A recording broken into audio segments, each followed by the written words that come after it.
Olá, bom dia. Neste final de semana, mais precisamente no domingo, dia 8, São Luís completa 407 anos. É uma das capitais mais antigas do Brasil. Mas o que aconteceu ao longo desses 407 anos? É sobre isso que nós vamos conversar no programa de hoje. E quem vai nos contar parte dessa história é Antônio Norberto, que é historiador e presidente da Academia Ludovicense de Letras. Vamos tomar café e conversar sobre isso tudo e você vai ficar sabendo um pouquinho mais das histórias de São Luís ao longo de mais de 400 anos. Bom dia, Norberto.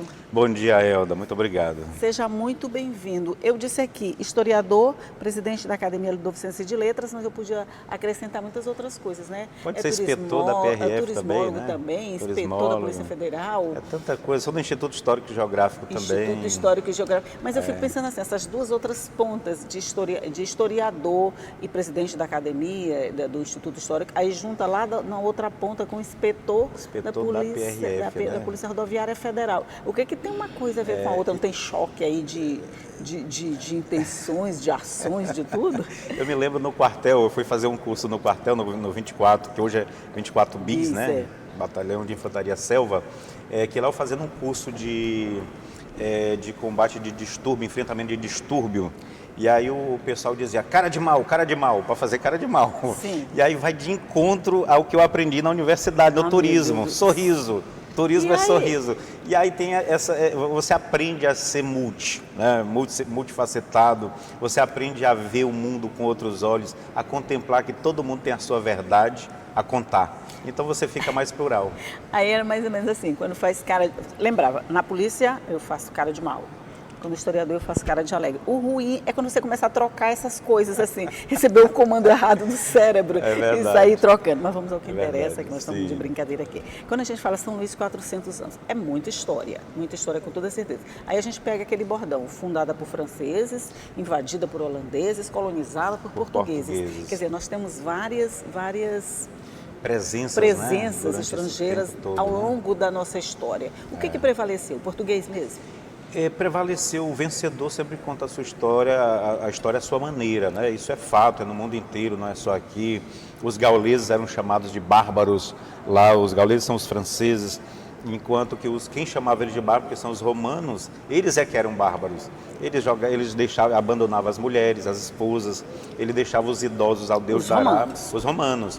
Deixavam os idosos ao Deus dará, eles não tinham os melhores vinhos, eles não tinham as tecnologias, mas os gauleses tinham. Mas, no entanto, o vencedor chamou o perdedor de bárbaro.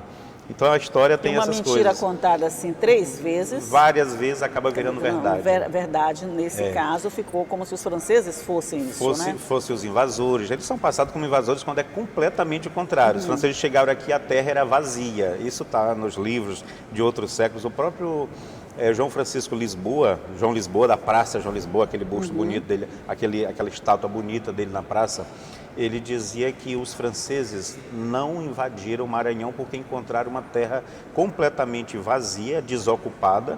Na verdade, a terra era do Rio Grande do Norte ao Amazonas, era tudo desocupado, e os franceses já estavam aqui morando com os índios. Eles mesmos foram à França pedir ajuda para o rei fazer uma colônia aqui. Isso está na obra, você pode visitar o Museu da França Equinocial, que eu sou idealizador, que lá tem um quadro São Luís antes da fundação, mostrando o que existia aqui. Quer dizer, então não teve invasão, porque quando chegou não tinha ninguém. Na verdade teve invasão, que foram os portugueses, que encontraram ocupada pelos franceses, que viviam em simbiose, que viviam em parceria, em harmonia com os índios, eles acabaram tomando a força, então isso sim foi a verdadeira invasão.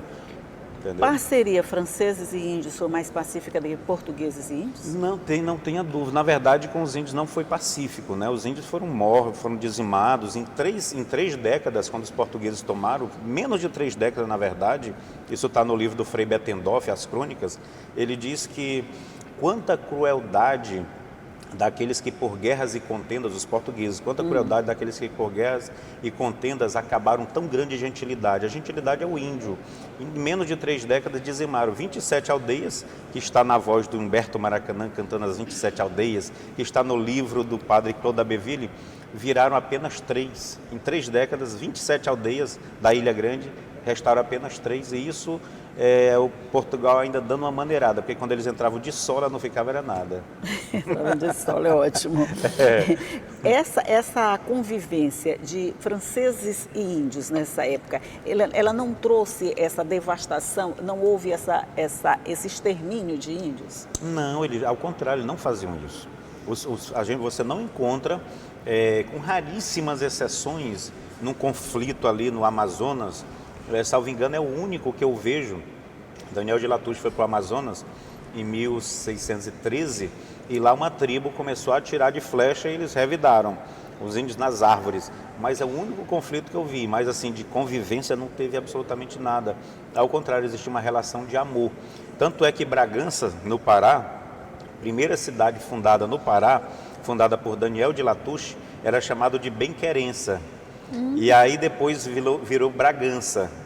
E aí o pessoal chama que da Benquerença com os franceses virou Brigança, na época dos portugueses. Olha que interessante, é interessante, né? Isso. Eu gosto de tomar com Brigança, eu gosto de tomar um vinho, uma cerveja lá no barzinho da Benquerença, na beira do rio Caeté, lá em Bragança. A minha exposição da França Equinocial foi para lá, nos 400 anos. Eu ministrei, inclusive, a palestra dos 400 anos de lá, primeira cidade do Pará. É sua paixão, né? A história é Isso. sua paixão. Nós vamos Tá falar na veia. dessa paixão, está na veia, Tá na né? veia. E os holandeses? Foi muito curto o período deles, Também, claro, né? Mas 3 qual a anos. participação deles dentro dessa contenda toda, portugueses e franceses? Olha que pergunta interessante, Helder. As pessoas não me fazem essa pergunta. Oba. Você é uma das primeiras a fazer essa pergunta, porque existe uma injustiça do tamanho do mundo contra os holandeses.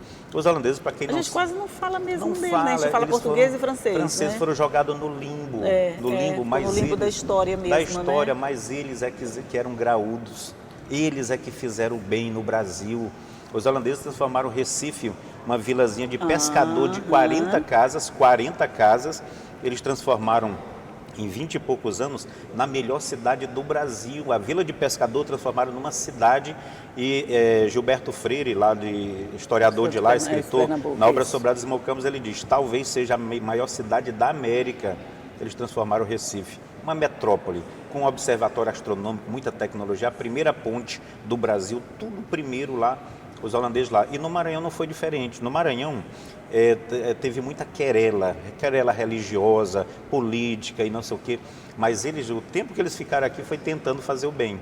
Por exemplo, aqui só existia 3 engenhos de açúcar, 3. E o que eles fizeram? Em 3 anos, sendo assassinados aos montes, eles conseguiram fazer mais 4, ficaram 7 engenhos. Em 3 anos eles mais do que dobraram. Outra coisa, fizeram em pedra o Forte do Calvário, que inclusive vou dar uma palestra lá agora esse mês, lá em Rosário. Fizeram o Forte em pedra, Nossa Senhora da Conceição fizeram em pedra. Talvez o maior legado de todos, eles deixaram aqui o primeiro mapa detalhado, rua por rua, de São Luís. Não existia, eles foram pioneiros. Talvez se não tivessem feito, ninguém saberia como era São Luís no princípio. Ok. É história demais, nós vamos dar uma pausa aqui, tomar um café e continuar falando sobre a nossa história. Um minutinho só, eu volto já já.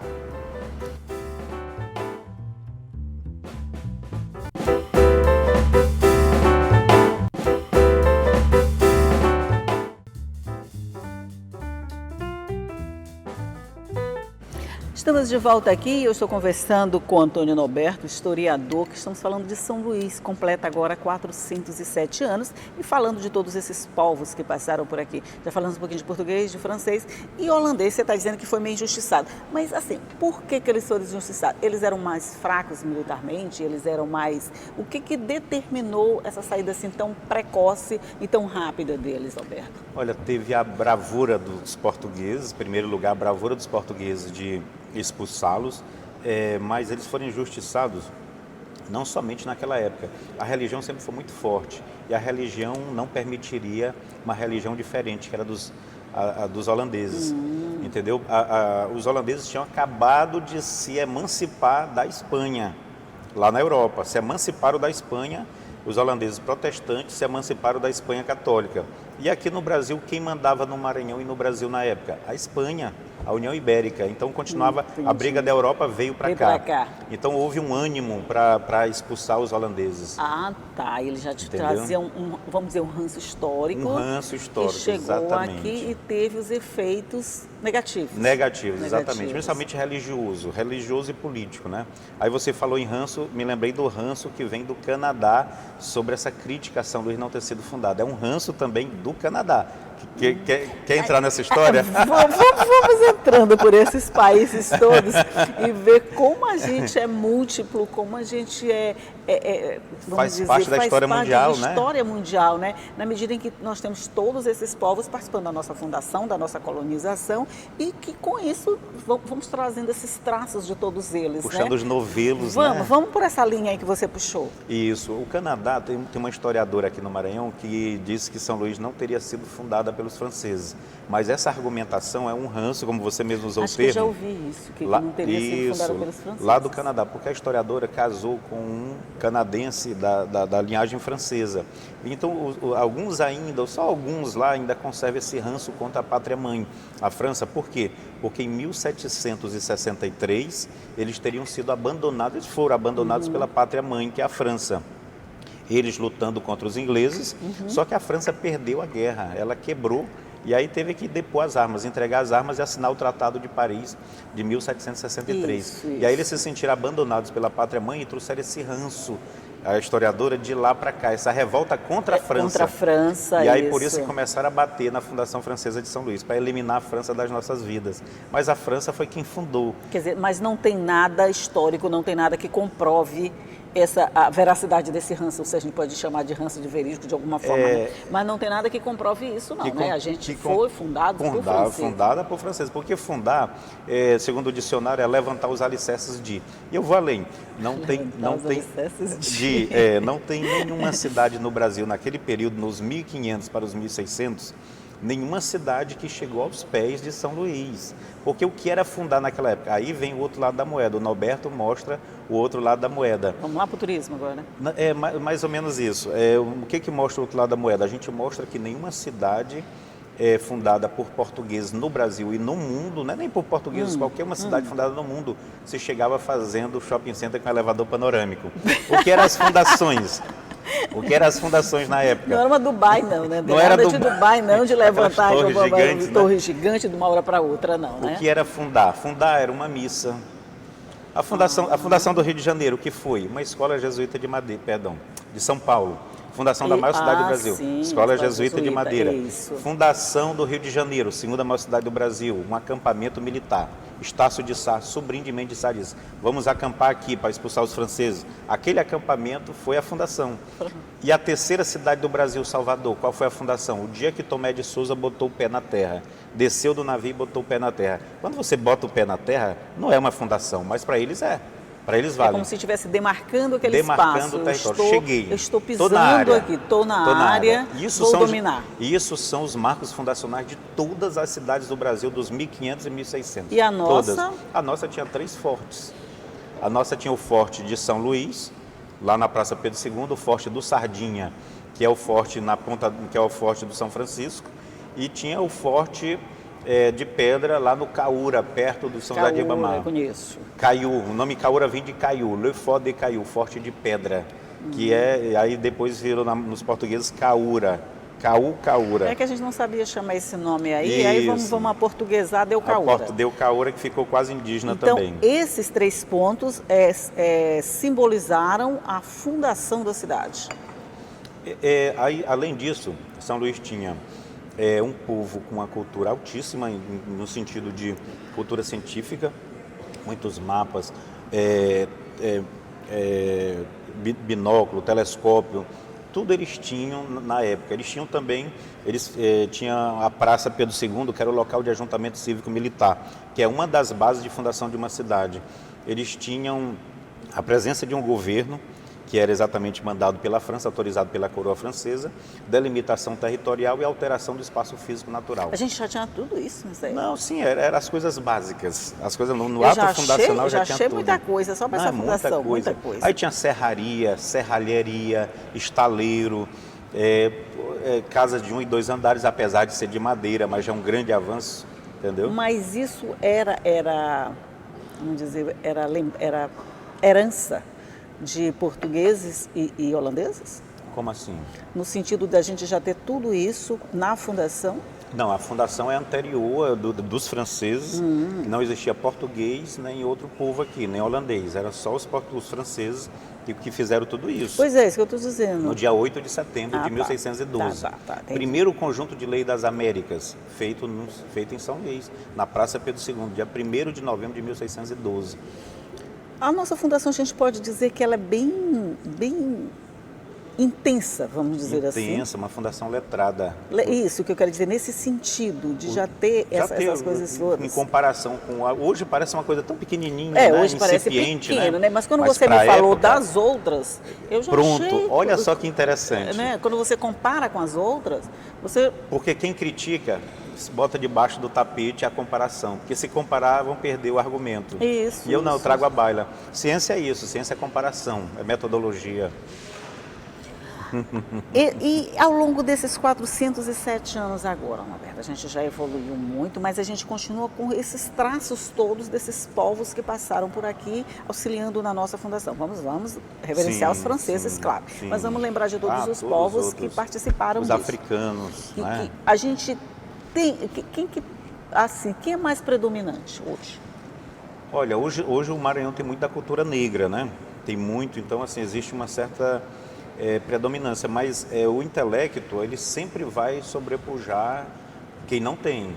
Então nós temos aqui a cultura não escrita, de tupis e do negro, logo em seguida, mas sempre quem tem o conhecimento vai sobrepujar, porque ele vai trazer as tecnologias, ele vai trazer o progresso, entendeu? Ok, de novo nós vamos fazer um rápido intervalinho aqui, mas a gente vai voltar para conversar, que esse assunto é super interessante. Quanto mais eu penso que eu sei, mais ele diz que eu não sei, a gente começa tudo do zero, é um minutinho só.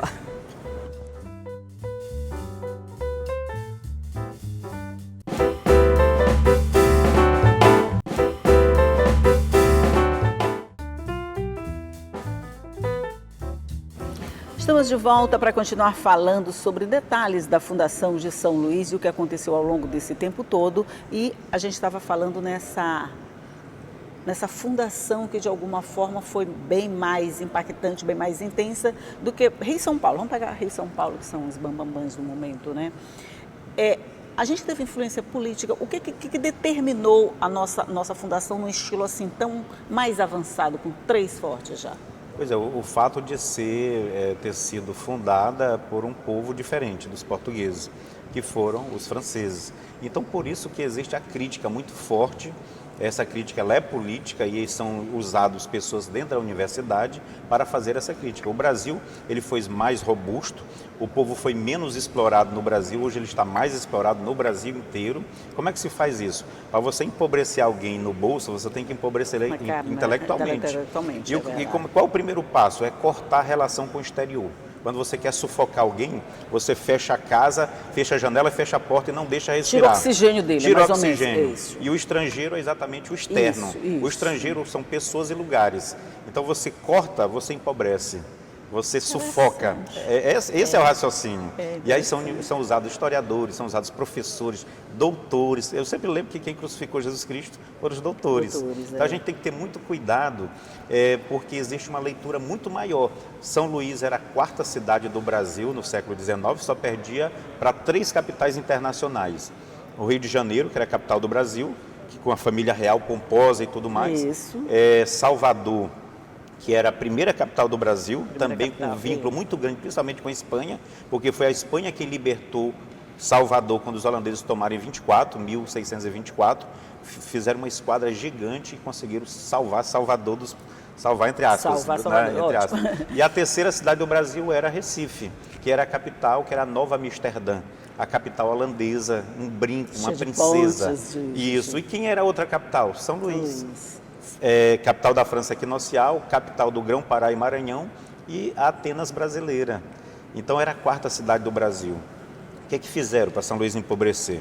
Foi cortado o vínculo com o primeiro mundo, com a Europa e os Estados Unidos. E aí a gente não bota a culpa nos portugueses, até porque os portugueses eles eram o exterior.